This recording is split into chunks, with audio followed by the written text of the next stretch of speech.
우리 주님의 은혜와 평강이 우리 가운데 임하기를 빕니다. 오늘은 성령 강림 주일입니다.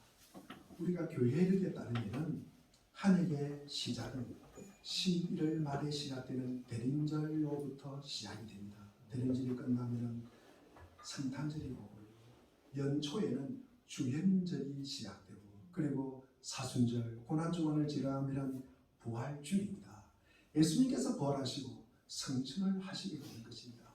그러면 성천하시면서 우리에게 주신 것이 무엇입니까? 성령을 보내주셨다. 부활하신 그리스도께서 성천하기 전까지 40일 동안 제자들을 만나시고 그리고 가르치시고 함께 식사를 나눕니다. 예수님께서 하늘로 올라가시고 10일이 지난 후에 그러니까 성령께서 강림하셨다. 그러니까 성령께서 오신 날이 예수님께서 부활하신 후에 며칠? 40일을 지나고 나서 10일이 딱 오셨으니까 50일이죠. 그래서 오순절입니다. 그래서 오순절 성령 강림 주일이라고 하는 것입니다. 예수님의 부활 성천하신 후에 우리에게 남겨주신 것은 성령입니다. 하나님 아버지께로부터 받은 성령을 우리에게 부어주셨습니다. 오늘부터 시작되는 이 성령 강림 절기는 주님이 오심을 기다리는 대림절에 이르기까지 계속 지속이 되는 것입니다. 우리의 신앙생활도 씨를 뿌리고 수확을 하는 농부와 같이 우리가 수고와 성장의 보람이 있고 그리고 결실의 기쁨을 우리가 모두 맛보았으면 참 좋겠습니다. 또한 성령 강림절은 이 땅의 교회의 탄생일입니다. 왜냐하면 성령께서 우리에게 임하셨을 때 이 성령이 임한 사람들이 모인 곳이 뭡니까? 교회라는 거죠. 교회. 그래서 교회가 탄생했기 때문입니다. 오늘 본문에서 하나님께서 예수를 높이셨을 때 성령을 부어주셨다라고 말씀하십니다. 그래서 오늘 제목을 성령을 우리에게 부어주셨다라고 삼았습니다. 신약 성경에서 성령은 여러 가지 용어로 언급이 됩니다. 그 중에서 특히 보혜사, 우리가 헬라어로 파라크레테라고 말합니다. 이 파라라는 말은 곁에서, 옆에서 그런 뜻입니다. 그리고 우리 칼레오라는 말은 부르다는 뜻이에요. 그래서 이 파라와 칼레오의 두 합성어가 파라크레테 그러면서 보혜사. 그러니까 우리 보혜사가 무슨 뜻이에요? 옆에서 부르다. 옆에서 부르다. 여러분 한번 생각해 보시기를 바랍니다. 오늘 조용히 나를 옆에서 누가 부른다. 나를 옆에서 누가 고함치는 것도 아니고 명령하는 것도 아니고 칼을 휘두르는 것도 아니고 나를 옆에서 부른다. 우리 최주집사 옆에 창집사가 부르고 있다. 그러면 여러분 어떤 생각이 들어요? 어떤 생각이 듭니까? 그 말은 굉장히 부르는 사람이 자기를 위로해 주는 것입니다. 그렇잖아요. 굉장히 자기를 도와주시는 분이에요. 그리고 자기를 협조하시는 분이라는 말씀입니다. 우리가 이것을 우리가 보혜사라고 부릅니다. 우리가 또 다른 번역으로 대변자 내 일을 갖다가 대신해서 이야기해주는 사람이라는 뜻이에요. 그래서 교회의 전통으로 하나님의 영을 나타내기 위해서 다양한 우리가 이 보혜사를 갖다가 우리가 표상을 갖다가 사용합니다.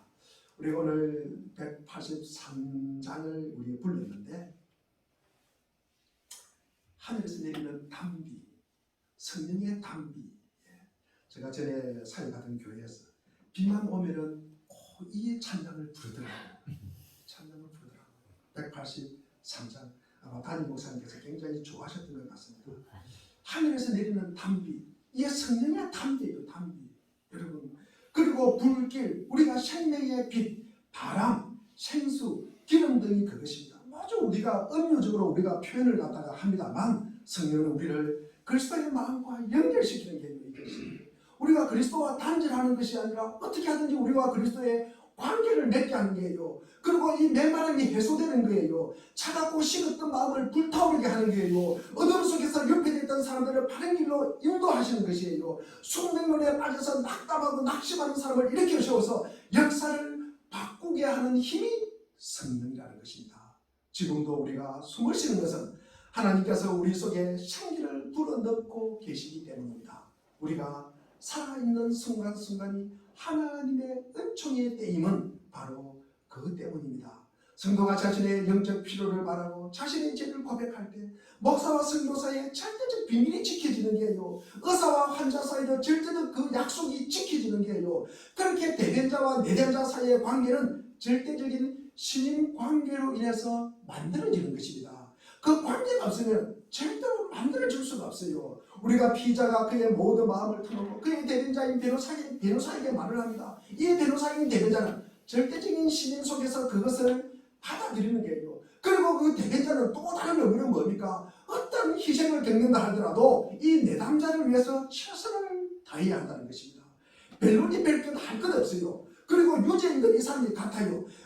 그러더라도 어떤 경우에도 이 대변자는 내담자를 위해서 최선을 다하고 그의 최고의 유익을 위해서 일해야 하는 것입니다. 보혜사는 신약 성경에 나오는 이 성령의 높으신 이름 가운데 하나이기 때문에 이 진리를 보혜사인 성령께 적용을 해보는 것입니다.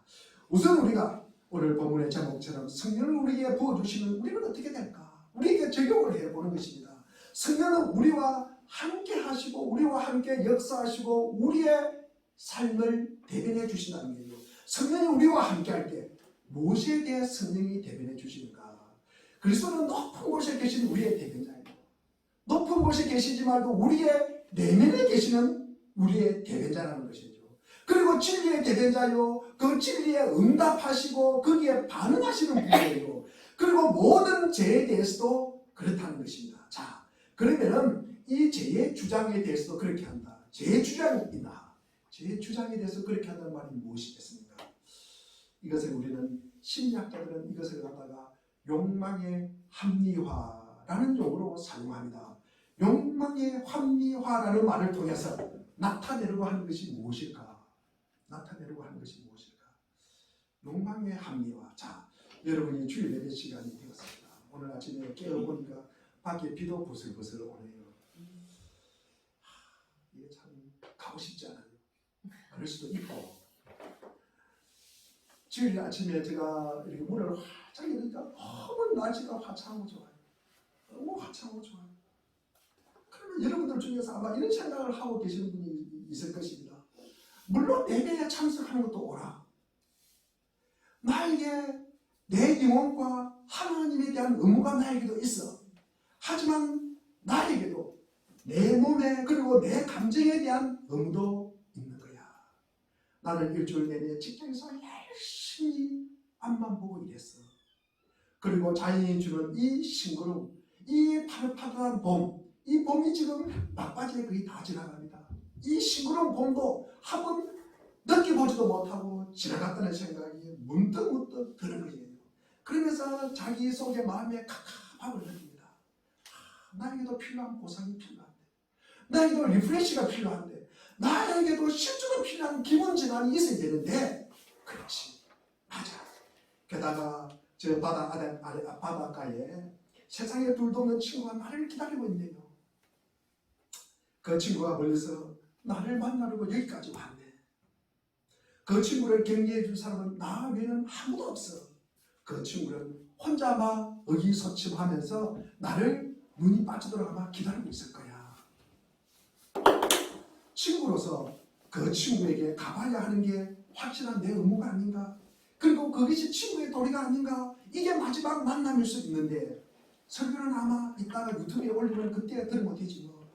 아마도 내가 교회에 있는 것보다 그 친구를 만나는 게 더 보람된 일이지 뭐. 여러분들께서 이런 생각이 어떻게 발생하는지 이해할 수 있겠습니까? 그것은 심리학자들이 말하는 이 욕망의 합리화라고 부르는 것입니다. 제가 주장을 한다는 거죠. 제 주장이라는 거죠. 다른 말로 이야기하면 제가 시퍼렇게 살아서 펄펄 날뛴다는 것입니다. 그래야 제가 나의 믿음을 잠식해버리는 거예요.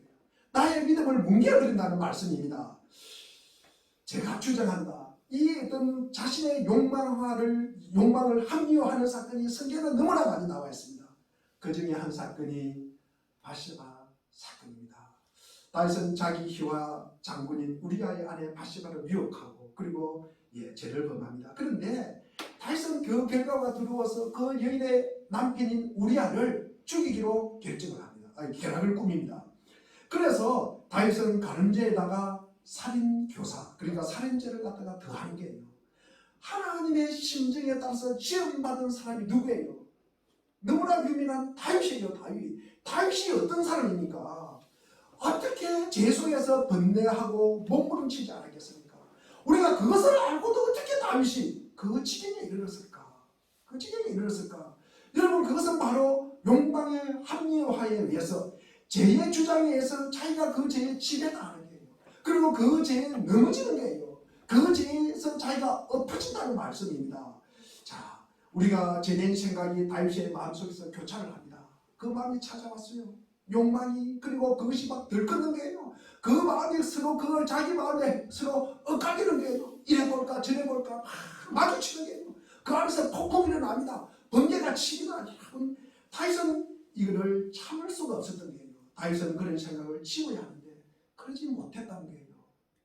그 마음이 잠잠해야 되는데 그렇지 못했다는 거예요. 욕망이 폭풍을 갖다 일으키는 거예요. 그런데 거기에 자기가 휩쓸려서 넘어간다는 거예요.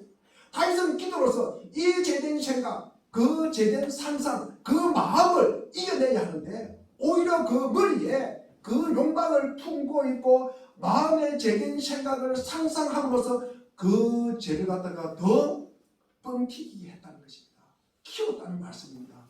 다윗은 바세바에게 그녀의 남편이 우리아가 전쟁터에 죽음으로써 다윗이 사지로 우리아를 몰아넣은 것을 생각하지 않고 우리아에게 휴가를 준 것으로 우리아에 대한 내가 배려를 다했다. 또 그에 대한 의무를 다했다고 말한 후에 그 여인과 결혼을 합니다. 모든 가늠자가 다 그런 이야기를 하듯이 다윗도 바세바와 결혼함으로써 그 전에 자기가 가늠 행위가 용서받고 지워졌다고 생각을 합니다. 여러분들께서는 제 주장에 대해서 아무것도 모르십니까? 전혀 그런 경험이 없으십니까? 여러분, 거짓과 죽음과 낙심이 문 앞에 엎드려 있을 때 그와 반대되는 다른 목소리는 전혀 조금도 없었습니까? 여러분, 불안과 두려움과 의심이 나를 응습할 때 여러분들의 가정과 그리고 교회에서 배웠던 선한 무엇인가를 말하는 목소리가 전혀 들리지 않았습니까? 여러분, 제가 주장할 때 악이 펄펄 날릴 때 그 죄에 저항하게 하고 나를 거기서 끄집어내게 하는데 도와주는 그 무슨 말씀도 하나도 없었습니까? 여러분 자신의 영혼 속에 그것을 회상해 보시기를 바랍니다. 그가 누구였습니까? 저는 그가 누구였는지를 여러분에게 말씀드리고자 합니다. 그분은 바로 복되신 보혜사입니다. 그분이 바로 성령이십니다. 그분이 진리를 대변하고 생명을 대변하고 그분이 말씀을 생각나게 하시고 말씀에 따라 나를 갖다가 움직이게 했다는 것입니다. 온갖 죄의 주장에 대해서 거부하게 하고 이 죄의 주장을 저항하게 하였다는 것이 성령이라는 말씀입니다. 복되신 보혜사가 없었다면 저는 지금 어디에 있을까? 제가 지금 어디에 있을까? 제가 가끔 생각을 해봅니다. 제가 교회를 안 다니고 목사가 안 됐다면 오늘 내가 어디에 있을까? 오늘 주일은 아마 교회에 있겠죠. 그러나 다른 날을 제가 어디에 있을까라는 생각을 많이 해봅니다. 여러분들은 아마 어디에 있겠습니까? 만일 우리가 어리석게도 제 손을 대고 욕망에 의해서 마음의 유혹을 받아서 성령께서 한마디 말도 없이 우리 곁을 갖다가 떠나버렸다면 우리는 어떻게 되었을까? 만일 여러분들에게 정욕으로 일하는 이 공격에 저항하기 위해서 방할 최소한의 무엇, 그것이 무엇입니까? 여러분, 습관처럼 악으로 빨리 달려가는데 저항하는 그 무엇인가가 여러분의 영혼 속에 있다면 그것은 바로 모두 보혜사 성령의 역사인 것이 분명합니다. 성령님은 항상 지금 여기에 계십니다. 여러분들이 그를 슬프게 할 수도 있고 그 성령이 그분의 말씀에 우리가 길을 막을 수도 있습니다. 그분의 떠오르는 행상을 애써 외면할 수도 있고 그분의 말씀을 애써 잊어버리려고 노력하기도 하고 그분의 음성이 희미하게 들릴 수도 있지만 저는 성령님이 여러분 가운데 어느 누구에게라도 완전히 떠났다고 믿지는 않습니다. 성령님은 결코 우리를 저버리지 않으실 것입니다. 성령께서 여러분과 함께 하십니다. 죄와 악과 죽음과 미움과 거짓과 절망에 저항하게 하고 거기에 대해서 변론하게 하고 그리고 대변하기를 원합니다. 성령님은 여러분들에 대한 가장 악한 것까지도 아시면서 우리를 구원하시기를 원하신다는 것입니다. 두 번째로 성령은 우리에게 부어주시면 우리는 어떻게 될까? 조금 덥습니다. 이렇게 뒤에 문도 열어놨고 이 문도 열어버리세요. 좀 덥습니다. 두 번째로 성령은 우리에게 성령이 우리에게 부어주시면 우리는 어떻게 될까? 성령은 우리 안에서 역사합니다. 우리 안에서 역사합니다. 자, 성령께서 우리와 함께 대변하실 뿐만 아니라 우리 안에서 역사하시는 것입니다. 아주 쉽게 말하면 기도는 기독교의 핵심입니다. 여러분, 사람들은 자주 제게 이런 말을 합니다. 나는 교회 나온 지가 얼마 안 되었어요. 그래서 성경에 대해서 별로 아는 것이 없어요. 목사님 설교가 그래서 어려워요. 목사님 어떻게 하든지 쉽게 설명하세요. 쉽게 설명하세요. 그런 이야기를 해요. 여러분, 제가 한만 쉽게 여러분 안 한다고 해서 여러분 이해되는 건 아닙니다. 정도 차이는 물론 있을 수 있겠죠. 대체 기독교의 실제 핵심이 무엇입니까? 제가 늘 이야기합니다. 교회에 와서 자주 듣는 이야기가 무엇입니까? 은혜 이야기 자주 듣잖아요. 우리 하나님의 사랑 이야기도 듣고요. 하나님의 능력을 덧입혀라 이런 이야기를 자주 듣습니다. 그런데 이것이 우리에게 늘 익숙하기를 바랍니다. 이게 하나님이 나에게 힘을 주시구나. 하나님이 나에게 능력을 주시구나. 이것이 우리가 예민하게 그것을 느낄 수 있어야 된다는 거예요. 그것이 우리가 익숙해야 된다는 것입니다. 그것이 우리 안에 주님이 함께 하신다는 말씀이에요. 자, 은혜를 받았다. 우리가 하나님의 능력이 나에게 덧입혔다. 이것을 갖다가 우리에게 늘 익숙하게 경험하시기를 바랍니다. 자, 주님께서 우리에게 영향을 미치요. 은혜를 주었어요. 우리는 은혜를 받는 자예요. 하나님의 능력을 받는 자입니다. 그리고 받았으면은 우리에게 나타나는 정상이 무엇입니까? 이게 기도라는 거죠. 기도. 여러분, 하나님의 은혜가 들어와요. 우리에게 하나님의 말씀이 들어와요. 하나님의 성령이 우리에게 임해요. 그러면 우리에게 인풋이 됐잖아요. 그러면 뭐가 나가야 되잖아요. 아웃풋이 우리에게 있는 것이 나가야 되잖아요. 이게 하나님께 나가는 것이 뭡니까? 기도라는 거죠. 우리가 이웃에게 나가는 것이 무엇입니까? 선한 말과 행실이 나가게 돼 있는 거예요. 하나님이 내 안에 있는데, 성령이 내 안에 있는데 내 입에 그리고 내 마음에 욕이 나갈 수 있습니까? 악이 나갈 수 있습니까? 남을 비방하고 비난할 수가 있습니까? 그것은 안에 들어간 것이 잘못 들어갔다는 말씀이에요. 우리에게 선한 것이 들어오면은 우리는 그것이 선하게 나가게 되어 있다는 것입니다. 자, 그래서 기도를 우리가 쟁반에 구슬을 부르는 것처럼 우리가 한다고 해서 우리가 기도를 잘하는 것이 아니라 얼마나 우리가 정직하게 그리고 얼마나 신실하게 주님이 주신 그 마음을 그대로 우리가 나가는 거예요. 우리는 그게 통도가 되는 거예요. 그것이 기도를 잘하는 거예요. 자, 기도는 자기 자신의 십자가의 경험을 담아내는 거예요. 자기 십자가 경험, 내가 주님 만났던 거 그거 담아내는 거예요. 그리고 우리가 믿음의 삶을 우리가 말씀을 가지고 이 땅에 믿음의 삶을 살아내는 이것을 드러내는 것이고 그리고 자기가 앞으로의 구원의 확신을 갖다가 우리가 드러내고 그것을 우리가 소망하고 그것을 갖다가 바라는 것이 우리가 기도라는 말씀입니다. 그러나 대부분이 우리는 그렇지 못해요. 대부분 우리가 하나님의 은혜보다는 내가 노력하고 내가 하는 거 기도해요. 그리고 그렇게 하다 보니까 내 유익한 것을 위해서 기도를 한다는 거죠. 다른 사람이 유익이 아니라 나의 유익을 위해서 주로 기도를 하게 된다. 우리가 이런 사례를 우리가 많이 접하게 됩니다. 우리가 믿음 생활하면서 사람 어떤 분이 많이 아파요. 그런데 많이 기도를 해요. 그런데 기도하니까 더 아파요. 그런데 우리가 이걸 어떻게 우리가 이해하겠냐는 거예요. 이해하겠습니까? 자, 부모가 자녀의 공부를 위해서 자녀의 합격을 위해서 좋은 대학 가기 위해서 직장을 구하기 위해서 기도를 했는데 불합격의 아픔을 가져 주었어요. 우리가 이것을 어떻게 우리가 받아들여야 합니까? 누구를 전도를 했는데 그렇게 그 사람을 두고 전도를 했는데 그 사람이 더 깜빡해지는 게요. 더 교회를 핍박하고요. 그 교회를 더 멀어지고 가는 것 같아요. 그러면 우리가 이것을 보면서 이 하나님이 계시지 않는 거 아닌가? 그죠? 자, 다시는 내가 교회 다니고 싶지 않다. 제가 그런 말을 가끔씩 듣곤 합니다. 이 엄청난 어리석음입니다. 사실은 우리가 치유를 한다, 우리가 공부를 잘한다, 뭐 합격을 한다, 우리 재정적으로 우리가 풍요로움을 느낀다. 사실 우리는 이것은요, 이것으로 인해서 우리가 믿음을 잃어버린 그 사람을 우리가 한번 생각해 보겠습니다. 이런 사람들은요, 극도의 공경에 처했을 때만 기도하는 사람이에요. 우리가 저들은 기도를 긴급한 위기 상황에 처했을 때만 찾는 강력한 특효약중으로 생각하는 것 같습니다. 여러분께서는 자신이 무엇인가를 원할 때만 갑자기 기도의 사람으로 돌변하는 사람들이 주위에 가끔 있잖아요. 그렇죠? 때가 되면은 막 이렇게. 그런 사람들은 어떻게 생각하세요? 여러분. 그런데 불행히도 그것이 바로 하나님을 대하는 대부분이 우리의 태도입니다. 우리는 무엇인가를 절실히 원할 때가 아니고서는 저처럼 기도도 잘 하지 않고요. 그리고 하나님을 무시하기가 일쑤입니다. 이것이 바로 기도에 관한 우리의 생각이 뒤죽박죽이라는 것을 증명하는 것이에요. 여러분들이 멋있는 옷을 갖다가 몇십만 원 주고 사 입기도 합니다. 여러분 몇만 원 주고도 머리를 단정하기도 합니다.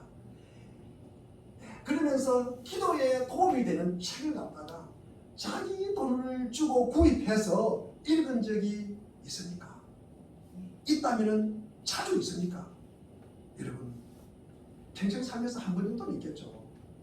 여러분들이 밤새도록 영화를 보거나 소설책을 읽거나 친구와 수다를 떨면서 지내는 적은 있지만도 기도를 위해서 밤새 깨어있는 적이 자주 있습니까? 여러분 있습니까? 이러면 또 예 대답하겠죠. 자주 있습니까? 자, 여러분들이 여행을 가기 위해서 약속 때문에 일찍 일어나지만 새벽 이런 시간에 주님을 만나기 위해서 우리가 기도를 위해서 일어나 본 적이 자주 있습니까? 이게 우리의 딜레마가 있는 거예요. 그것은 우리 그리스도인의 딜레마입니다. 그리스도인 안에서 우리의 신앙의 성장은 기도에 달려있는 것이에요. 하지만 우리는 기도할 수 없어요.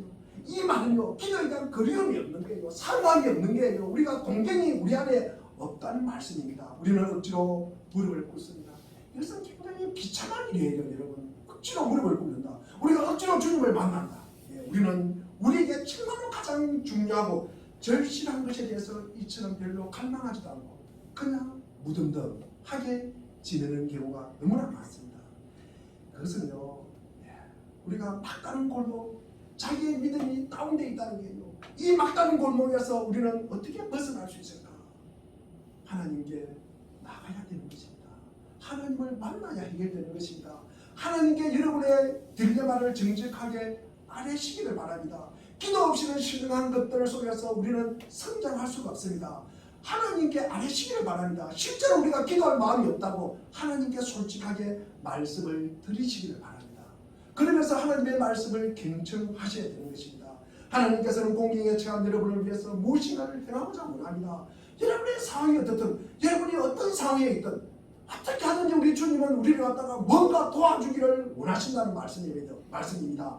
하나님께서 몸소 여러분을 위해서 변호해 주실 것입니다. 하늘 아버지께서 이보다 더한 것을 여러분을 위해서 행하실 것입니다. 보혜사요, 대변자요, 복되신 성령을 보내주실 것입니다. 그리고 그가 여러분들 안에서 여러분들을 위해서 대변해 주실 것입니다. 그가 여러분 안에서 기도의 열정과 불꽃을 이루어 주실 것입니다. 로마서 우리 8장 우리 26절을 우리 한번 읽어보겠습니다. 로마서 8장 26절입니다.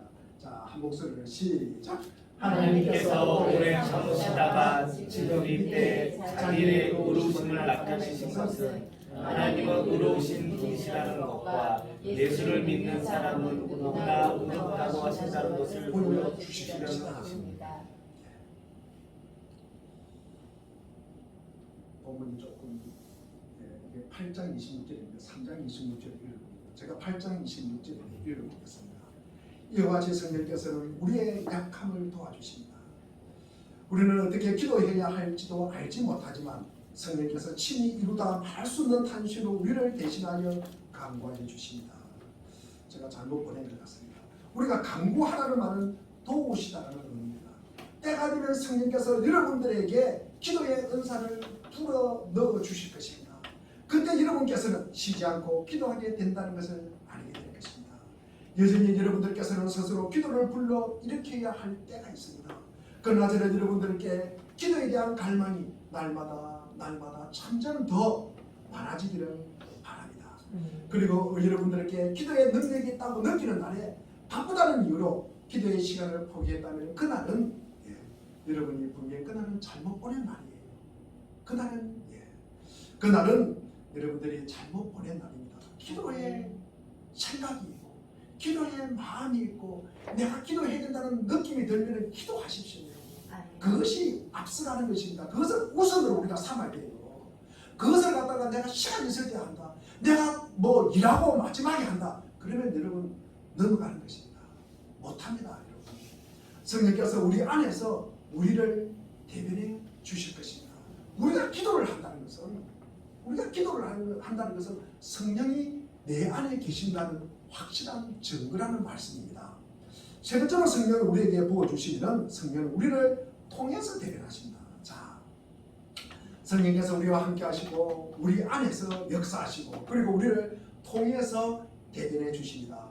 대변자의 임무 가운데 하나가 세상으로 하여금 죄를 갖다가 깨닫게 하는 거예요. 사실 이 시대의 비극 가운데 하나는 죄책감이 옅어져 가는 것입니다. 사람들은 끔찍한 일을 저지르고도 이를 하찮게 생각합니다. 요즘은 혼인서약에 대하여서 소름이 돋을 정도로 신실하지 못한 죄를 짓고 있다. 이것은 우리는 너무 잘 보게 됩니다. 그러면서도 늘 자신들에게 문제가 있는 것이 아니라 상대방에게 있다고 이야기를 합니다. 우리가 마태복음 25장 24절과 25절에 보면은 한 달란트, 지금 돈으로 계산하면 5억, 6억 정도 된대요. 이 한 달란트를 받아 땅에 묻어둔 사람은 주인을 갖다가 뭐라고 이야기합니까? 주인을 굳은 사람이야. 그리고 엄격하고 가혹한 사람이다. 주인은요 노력하지 않고 일만 바라는 사람이다. 그래서 무서워서 받은 달란트를 땅에 묻어두었다고 말합니다. 우리가 세상에 대해서 그리고 타인에 대해서 우리가 늘 핑계를 대고 거짓말하고 책임을 전가하고 중상모략하는 것이 더 이상 악하지 않는 것이 되어버린 세상에 우리는 살고 있습니다. 이는 단지 발각되었을 때만 악하다고 생각하는 거예요. 발각되지 않으면 선하다고 생각하는 거예요. 그런 시대에 우리는 살아가고 있습니다. 그러나 성령께서 우리를 통하여 대변해 주실 것입니다. 세상으로 하여금 죄를 깨닫게 해주신다는 말씀입니다. 우리가 전쟁을 한번 생각해 보겠습니다. 이 전쟁에 밀어난 것을 한번 생각해 보면 우리는 지금 전쟁에 벗어나 있습니까? 여러분 전쟁은 다시 발발하지 않고 있습니까? 여러분들께서 그렇다고 확신합니까? 여러분은 아마도 그렇게 확신하지는 아마 못할 것입니다. 지금도 전쟁은 일어나고 있습니다. 세상은 아직도 전쟁의 재상과 이 전쟁의 광기를 깨닫지 못하고 있습니다. 또한 널리 퍼진 교만에 대해서 한번 죄에 대해서 한번 생각해 보시길 바랍니다. 실제로 하나님의 은사임에도 불구하고 이를 자신의 것이냐 얼마나 우리는 자랑하고 있습니까? 지적인 속물 근성에 대해서도 한번 생각해 보시길 바랍니다. 여러분 이것을 자신이 내가 알고 있는 것, 내가 알고 있는 것이 내 능력이라고 우리는 너무너무 우리는 강조하고 살아가는 거예요. 내 능력이라고요. 그리고 자신의 처지, 이런 행편, 때로는 부모를 갖다가 자기가 스스로 택한 것이냐 출신 성분에 대해서도 늘 자랑하는 사람이 많아요. 부모가 떻다, 할아버지가 떻다 이런 이야기 참 많이 하는 경우도 있습니다. 우리는 어리석은 교만의 행태가 어떠한 것인지를 날마다 증언하고 있는 거예요. 그러나 여러분들께 이러한 어리석은 교만의 행태에 대해서 우리가 이해하십니까? 우리가 납득이 됩니까? 이런 것들을 본인 자신은 잘 모릅니다. 본인 자신은 너무나 당연한 것을 알고 있어요. 이러한 모습 자체가 우리를 건방지게 하고 교만한 사람으로 만들게 될 것입니다. 저는 오직 성령 아버지께서만 그것을 하실 수 있다고 생각합니다. 성령께서 우리를 통해서 대변하시고 그리고 세상으로 하여금 우리로 하여금 죄를 깨닫게 하는 것은 성령 아버지라는 말씀입니다. 성령께 죄를 갖다가 깨닫게 해주시도록 강구하시길 바랍니다. 성령께서는 우선 확고한 사랑으로 우리 영혼, 우리 자신의 영혼 안에 여전히 살아있는 죄를 지적해 주실 것입니다. 그 다음에 우리를 통해서 우리의 말보다는 우리의 삶에 의해서 우리가 만나고 있는 죄를 스스로 깨닫게 하심으로 배로해 주시는 것입니다. 성도들께 죄를 깨닫게 하는 말씀을 전하지 못했다면 이는 완전히 실패한 설교입니다. 설교자는요, 설교할 때마다 죄를 갖다가 깨닫게 해주는 것이 설교자의 임무예요. 설교자의 임무예요. 한 주간 살아가면서 우리가 죄에서 우리가 이 죄를 갖다가 깨닫게 하지 못한다. 오늘 주일 예배 시간에 우리가 한 1시간 정도 드리는 이 예배 시간에 우리가 찬양하고 주의 말씀을 들으면서 자기 죄를 갖다가 깨닫지 못한다. 그러면 언제 우리가 죄를 깨닫겠습니까? 언제 깨닫겠습니까? 그래서 반드시 이 말씀에 이 죄를 깨닫게 하는 이 설교가 들어있어야 된다. 이게 들어있지 않으면요, 여러분 그것은 실패한 설교다. 실패한 설교다. 제 말로서는 충분히 납득이 안 될 수 있습니다. 목사님이 더 죄를 갖다가 리얼하게, 더 이렇게 확실하게, 더 분명하게 내게 우리들에게 납득이 되고 이해가 되고 용납되도록 깨달아 줘야 되는데 이게 우리 목사님이 입담이 없어가 그게 안 돼요. 여러분, 제가 준비한 말보다도 여러분 제가 준비한 말보다도 더 소중한 말이 있다는 거죠. 소중한 말이 있는 것이 아니라 그것이 있다는 게요. 그것이 뭐다? 성령이라는 거죠. 말씀을 들으면서 성령이 우리를 갖다가 깨닫게 해주는 게예요. 그래야 제가 깨달아지는 게예요. 목사가 말을 갖다가 청성유수처럼 해서 제가 깨달아지는 것이 아니라 그것이 성령이 임했기 때문에 그 제가 깨달아지는 게예요.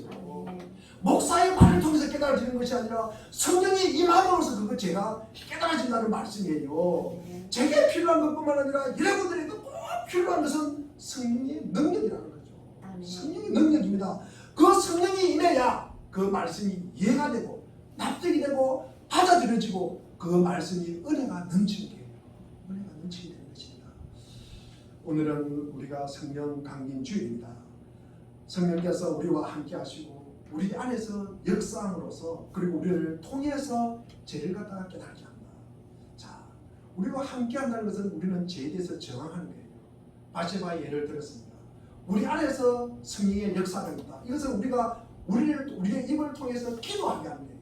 우리 안에 있는 것이 나오는 거예요. 우리의 기도를 하게 한다. 그리고 우리를 통해서 하는 것은 우리를 죄를 깨닫게 하는 것이다. 제가 그렇게 말씀을 드렸습니다. 이 마가의 다락방에 모였던 이들은 그 운명의 날에 뭔가 압도적인 경험을 했어요. 누가는 사도행전 2장에서 그 체험을 설명하기 위해서 청각적 이미지뿐만 아니라 시각적 이미지까지 다 사용합니다. 하늘에서 세찬 바람이 불어듯한 소리가 들려왔고 그 소리는 그들이 머물던 공간을 가득 채웠다. 그리고 불길이 솟아오를 때처럼 햇바닥 같은 것들이 각 사람 위에 내려앉았다. 성령에 충만해진 그들은 각각 방언으로 말하게 되었고 하나님의 숨, 그 곧 생기가 그들을 가득 채우자 두려움이 사라졌다. 자기를 지켜야 한다는 본능이 어느새 예수 그리스도의 증언자로 그 열정이 바뀌었다는 게요. 제자들은 문을 열고 꽉 차고 나가서 성령이 임했을 때 사람들 속으로 들어갔다는 거죠. 그러면서 급기야 그 이름을 증언했다. 그 이름이 예수가 그리스도다. 예수가 그리스도다. 예수가 메시아다. 이것을 증언하는 것입니다. 베드로는 처음으로 대중을 향해서 복음을 전합니다. 십자가의 사건과 부활 그리고 승천에 대해서 말하는 후에 마치 못을 박는 듯한 확실한 말을 합니다. 그 말씀이 사도행전 2장 36절입니다. 2장 사도행전 2장 36절 우리가 베드로의 설교입니다. 우리 한번 같이 읽어보겠습니다. 시작. 그러므로 이스라엘 온 지방은 확실히 알아주십시오. 하나님께서는 여러분이 십자가에 못 박힌 예수를 주님과 그리스도가 되게 하셨습니다. 아멘. 이 성령의 뜨거운 역사 속에 던져진 그 강력한 메시지는 사람들의 굳은 마음을 흔들어 놓고 그리고 회개하게 하였다는 것입니다. 이런 설교자에게만 필요한 것이 아니라 성령은 말씀을 듣는 여러분들에게도 동일하게 필요한 것입니다. 아마도 여러분들께서는 죄에 깊이 빠져 있으면서도 그것을 깨닫지 못하는 사람들과 함께 일을 하기도 하고 그리고 함께 살아가고 있을지도 모릅니다. 아마도 여러분들께서는 만족 부족감에 가득한 채 어깨를 어석거리며 내게 무슨 문제가 있어? 나 좀 잘하고 있지 않냐? 내가 무슨 문제가 있어? 라고 반문할지도 모릅니다. 여러분들께서는 저들에게 어떻게 죄를 갖다가 깨닫게 할 수 있습니까? 여러분께서는 죄를 갖다가 깨닫게 할 수가 없어요. 죄를 깨닫게 하면 뭡니까? 관계만 나빠져요. 혼자서는 할 수가 없습니다. 여러분을 통해서 대변해 주시는 성령이 필요한 것입니다. 그래야만 죄가 깨달아진다는 말씀이에요. 성도는 자기 구원에 대해서 확신이 있지만 때때로 갑작스럽게 강력한 시험에 빠지는 경우가 있다는 말씀입니다. 우리가 양심을 아프게 하고 성령을 탄식하게 하는 죄를 범할 때에도 그럴 수가 있고, 그리고 때로는 하나님이 우리를 외면하실지 모른다는 두려움 속에 빠질 때도 성령이 약해질 수 있다는 말씀입니다. 어떤 이유에서든 우리가 가지는 이 구원의 확신이 동요되고 약해질 때가 있는데, 이때 성령께서는 우리의 믿음이 굳게 서도록 도우시고 회복할 힘을 주시며 어둠에서 빛으로 인도하신다고 말씀하십니다. 심한 절망 가운데 있는 우리를 절대로 떠나지 않는다고 보증해 주시는 분도 성령이십니다. 세상 안에서 하나님의 뜻과 목적을 분별하고 반영하고 구체화하는 것이 바로 우리의 성령을 통해서 깨달음입니다. 성령은 우리가 하나님의 성품에 참여하도록 초대하시는 것입니다. 성령의 역사를 통해 우리는 믿음 생활이나 행위에 대한 사랑과 진실한 마음과 의무에 대한 선한 양심을 지켜나갈 수 있는 것입니다. 우리가 어떤 상황에 있든지 절대로 떠나지 않으시고 우리의 실패와 죄를 변호해 주시고 믿음 생활을 도우시고 두려움에 처한 우리의 마음을 조명해 주시는 이 상담자이신 보혜사 성님에 대한 교회의 고백은 모든 세대 모든 신앙인에게 참으로 소중한 의미로 전해지기를 바랍니다.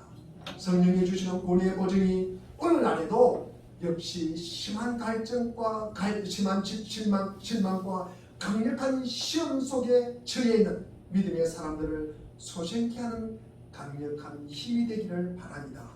또 한치 앞을 알 수 없는 혼돈의 시대를 살아가는 그리스도인들에게 그를 통해 풍성한 위로와 사랑이 전해지시기를 주의 이름으로 축원드립니다. 기도하겠습니다.